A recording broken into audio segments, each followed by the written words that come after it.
নমস্কার, আমি রাজ। আপনারা দেখছেন খবর 24 ঘন্টা। আমি প্রথমে আমার হুগলিবাসীর সমস্ত ভাই বোনদের আমি আমার শুভেচ্ছা জানাই।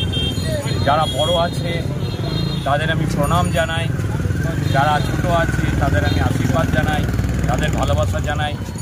এই বছর সবাইকার শুভ হোক। আজকে আমাদের চতুর্দিকে আমাদের ব্যবসায়ী ভাইরা আজকে হাল খাতা পুজো করছে। আজকে ভারতীয় জনতা পার্টিও হাল ফেরানো খাতা, আজকে হাল খাতা পুজো যেটা, আমরা সেটা হাল ফেরানো খাতা আমরা পুজো করছি। এবং আমরা চাই যে আজকে এই যে 1432 সাল, এতে সমস্ত অপশাসন দূর হোক এবং মানুষের মধ্যে সুখ সমৃদ্ধি আসুক। আজকে হিন্দুদের ওপর যে অত্যাচার হচ্ছে, সেই হিন্দুদের ওপর অত্যাচার বন্ধ হোক। আজ মা বোনেদের যে সুরক্ষা,